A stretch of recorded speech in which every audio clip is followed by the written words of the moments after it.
Okay. Hi guys, welcome back to Careyberry.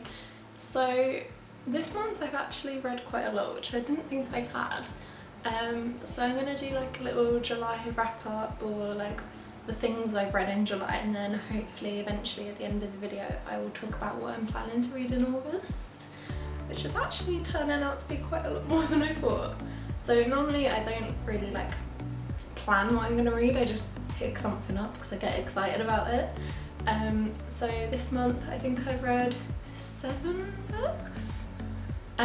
So yeah, let's talk about books. So the first book I read this month was The Beekeeper of Aleppo by Christy Lefterry, and I had been meaning to read this book for the longest time, and I really mean that. Like, I saw it come out in hardback when it first came out, and this was like in the midst of my undergrad dissertation and like finishing all of my other essays, and I really wanted to read it, but I just didn't have the time and I didn't have the money to justify a hardback because I prefer paperbacks. But yeah, so I really wanted to read it, and essentially it's the story of Nuri and his wife, and they are Syrian refugees, and I love it. Like, I am so glad that I remembered I wanted to read this, because so essentially the story follows their journey as they try to escape Syria. It switches between them in the present and then them in Syria and then them kind of on the journey from Syria, and the way it switches is so unique. Like, I've never seen it done before, and I just, like, it was quite jarring at first and I was like, ooh, I didn't expect that, but I really actually kind of love the device she uses.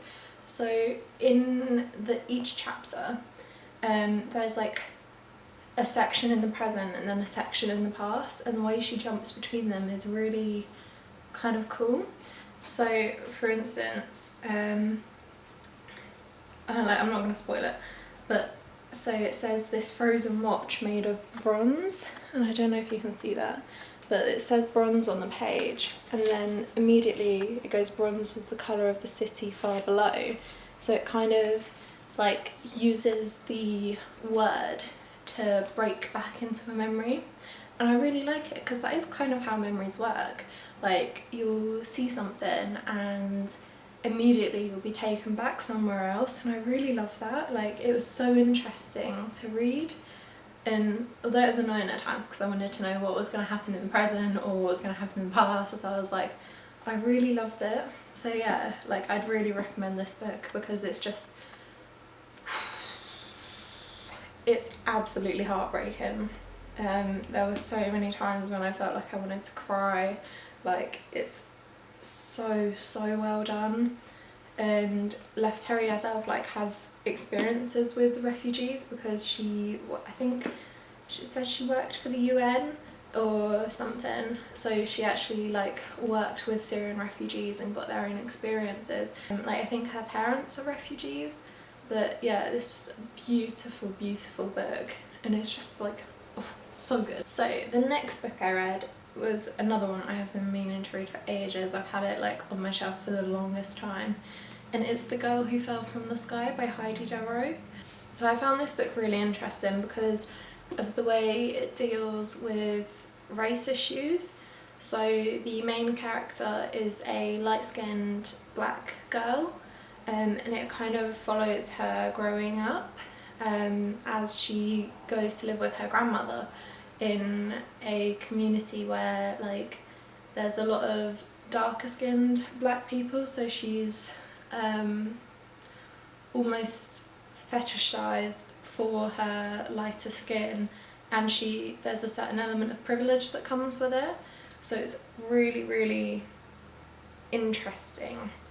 They had like some issues with this book, but I also did quite enjoy it, and yeah, it was very strange. I'm not sure I'd read it again, but I did quite enjoy it. I don't really know what to say about it, to be honest. So after The Girl Who Fell from the Sky, I started reading this book, and I have been meaning to read this book also for years. Like, now that I'm thinking of it, July is actually a month where I've read a lot of books I've been really meaning to. So I started reading Noughts and Crosses by Mallory Blackman. Now, if you haven't heard of this book, like, I don't know what you're doing, but essentially it's kind of a look into racism if racism was reversed, so if black people were like the majority and white people the minority. And it is really, really interesting. I loved it. Like, I don't know, I think the storytelling was just really good. Like, Mallory Blackman is an amazing writer, and she really connected you to the characters and their frustrations, and yeah, it was just really, really good. I loved it. I absolutely did not see the end coming. I really didn't think it was going to finish where it did. And partly that's because in the edition I have, I think there's like an extract of the next book. So when I got to the end, I was like, no, there's still like loads of pages to go, what's going on? But yeah, I did really, really enjoy it. And if you haven't read it, I really recommend it. It's such an accessible book, and there's a whole series, but I don't know if I'll read the whole series.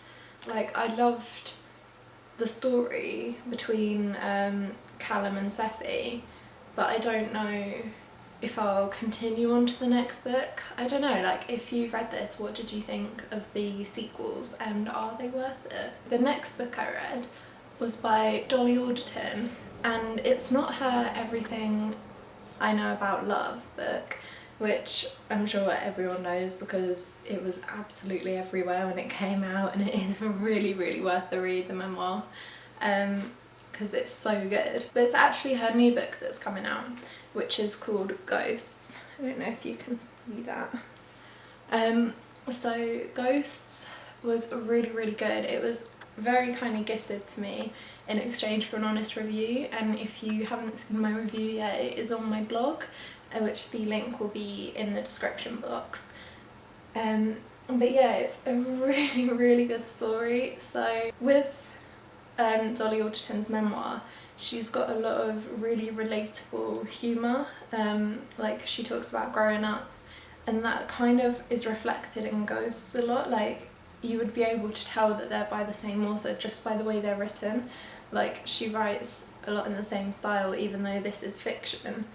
And I found it really good. Like, one thing that Dolly Alderton does is that she writes, and it's so relatable that there's times where you're literally looking at the book going, yes, like, that is so true.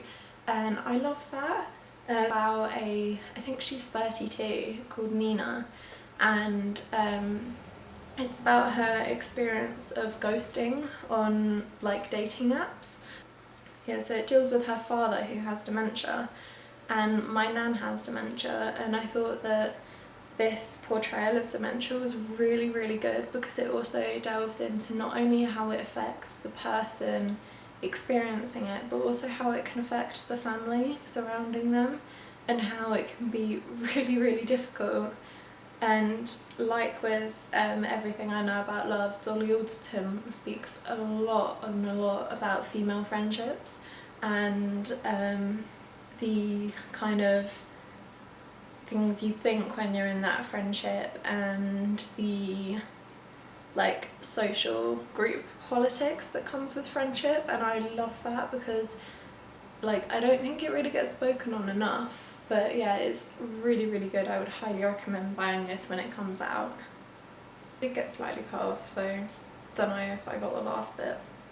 So the next book I read was Girl, Woman, Other by Bernardine Evaristo, and this book was really interesting. It took me quite a long time to read, which like is quite unusual for me, but I really, really enjoyed it. So each chapter is told by a different woman, but they all link together, which I love. Like, I love stuff like that. Like in films, you get like Love Actually, which is the first example I can think of where all the storylines actually tie together, and I love it. But so in Girl, Woman, Other, each story is told, I think, in fact most stories in this are told by a black woman. So it's a real exploration into what life is like for black women. So in present times and like 30 years ago, 100 years ago, like that kind of thing. It follows family lines and stuff like that, and it's not just about black women. So there's a non-binary character in this and their experience with becoming non-binary and the struggles that come with it. There's a lot about struggle and there's a lot of joy. Like, I think it's harder to find the joy, which is why it took me a bit of a long time to read it, but it's a really, really good story. So I can see why it won the Booker Prize in 2019. But yeah, if you haven't read this, and I know so many people have, I would really, really recommend it, because the stories in it are just, like, they're heartbreaking at times, but they're also really relatable and really, I think, worth the read. Like, they're really hard at times and there's a lot of potentially triggering things in this book, but it's well worth the read. And yeah, it's just really, really good. It delves hugely into like the LGBT side of black culture, and it's just, yes, good. The next book I read was quite a small one actually, and it's non-fiction.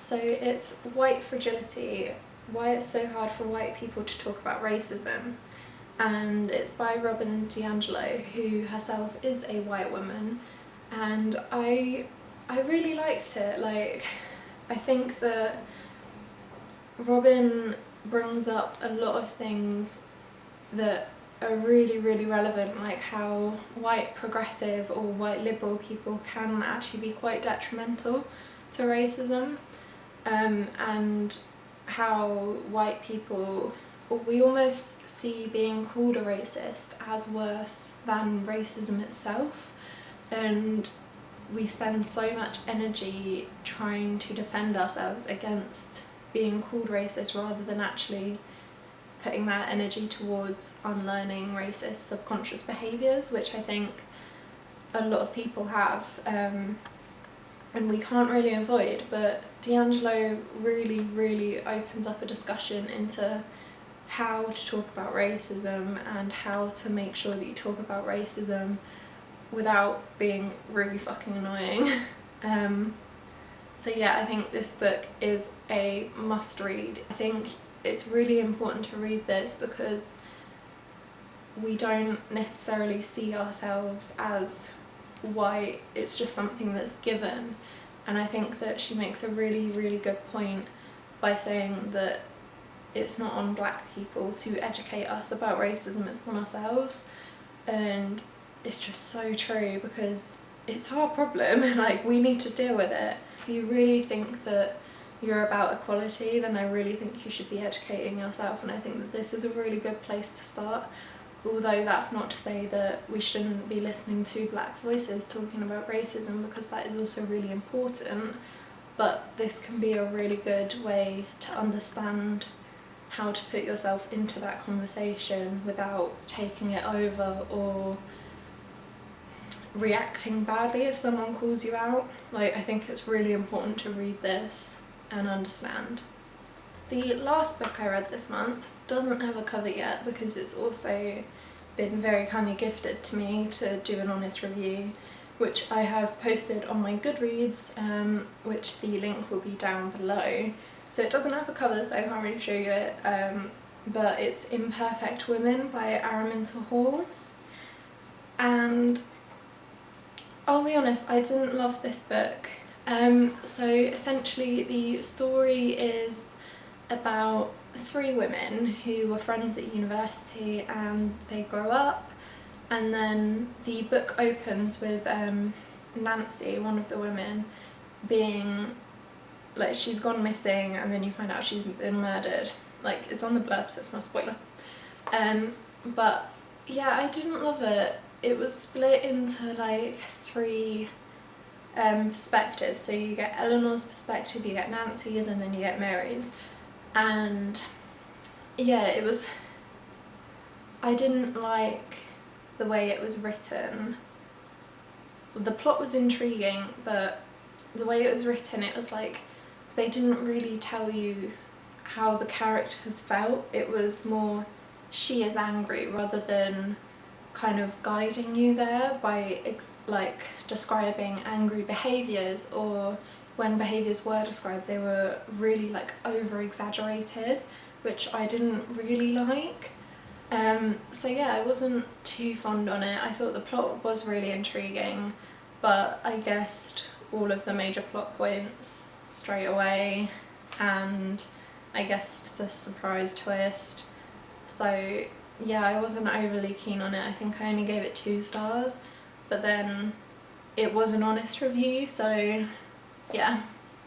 So that wraps up what I read in July, kind of though. So now I'm going to go into the things that I want to read in August, my August TBR, and technically I'm going to start reading a book today, so I never know whether to include it in July or August, because it's like, I'm going to start it in July, then I'm finishing it in August, so yeah, I'm not sure on that one. The next book I'm going to read, which I'm starting in July, finishing in August, is You Exist Too Much by Zaina Arafat.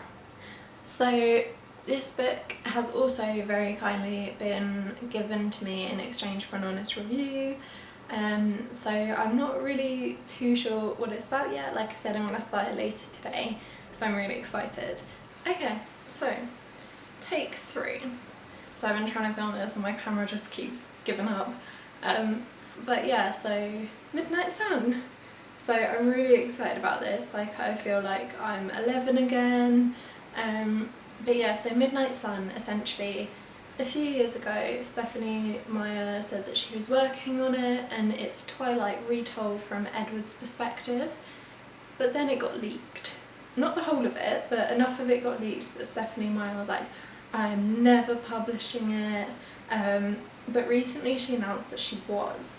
So loads of people are getting really excited, but one thing that a lot of people really don't like is the cover. Yeah. So I have some thoughts on the cover, so hopefully my next video is going to be all about Midnight Sun and if my thoughts on the cover are right, because I don't hate the cover. It's not great, but I don't hate it because I think there's a deeper meaning to it, so I'm really excited to see if I'm right, and if you want to follow that up then make sure you're watching my next video. So yeah. And then one thing I'm also hoping, well, 2 things really. So recently I applied to read a book, and I didn't think I was gonna get it because like this is a super popular series, and I was like, there's no way that I'm gonna do this. This is a pipe dream. They're not gonna let me read it. I'm just gonna have to wait. But then they accepted me and I really didn't expect it. Recently I read The Poppy War by R.F. Kuang, and oh, this book, I love it. It is so good. So The Poppy War is the first in the trilogy, and it follows this orphan peasant girl called Rin it's a kind of like Chinese inspired fantasy world, and it follows this orphan girl Rin as she tries to overcome her poor status and go to one of the best military schools in the country. So yeah, I'm not going to say too much because I don't want to spoil it, but oh, this book is so good. So like there's a load of other stuff to it, like there's shamanism, there's war, there's like this one, I don't even know what to say about it. Just chapter 21, if you've read the book, chapter 21, it's something else. So yeah, I absolutely love this book. Like when I read it, I could not put it down. I just couldn't stop thinking about it. And I know that so many other people I know are gonna love this book. So yeah, I'm super excited. So I applied to read The Burning God, which is the third book in the series, and I've only read the first because like a lot of the requests I make like don't get answered right away, or I'm like, yeah, they're never going to accept me, but you know, shoot my shot. So I really didn't think they'd accept me, and then they did. So the paperback for The Dragon Republic, which is the second book in the series, comes out on August 6th. So I pre-ordered that, and I am going to wait for it to get here so that I can read it, and then I'm going to go straight into reading The Burning God, and I am so excited. The one thing I really hope is that The Dragon Republic doesn't fall prey to second book syndrome. Like, I really doubt it will, because R.F. Kuang's world building is so good, and I'm just so excited for it. Like, but I'm also at that stage where I'm really excited, and I'm hoping that I'm not too excited, because I really don't want to be let down. And so yeah, I'm super excited for both The Dragon Republic and The Burning God. So I'm hoping that maybe after I can make a video about the whole series. But yeah, I just read The Poppy War, and when you get to chapter 21, like, let me know what you think. Okay, so within August that's 4 books to read so far, and August is going to be a pretty busy month for me. Like, I'm currently writing my master's dissertation, so while I haven't included all of the books and articles and everything else that I've read for that in my TBR and my wrap up, like, I've got a lot of work to do, so I'm hoping that I'll get all of those 4 read. But if I do, and then I've still got time, I'm hoping to read Queenie by Candice Carty-Williams, which I have been meaning to read for so long. Like, I saw it ages ago in the shops, like all of the different colour covers, and I really wanted to read it, but at the time I think I only bought 1 book, and I can't remember what it was actually. But yeah, I recently bought this from an independent bookshop near me, and I've seen so many rave reviews about Queenie that I'm really excited to get into it. And I think like it should be quite an easy read because it's got multimedia in it, like there's text message bits and stuff like that, so I'm hoping that I'll be able to read it really quickly after the others. But yeah, I am super excited for this because it's just, the cover's so pretty as well. But yeah, I am really excited because Queenie kind of follows a young black woman called Queenie as she kind of navigates life in current times. But yeah, I am really excited for this because I've only heard good things, so yeah. Okay, so that is my July wrap up and August TBR, and hopefully it's all recorded because I've been trying to record this quite a bit and it's been going wrong. So yeah, I really hope that that's worked, and thank you for sticking around, and I hope to see you in the next one where I talk about Midnight Sun. Okay, bye guys.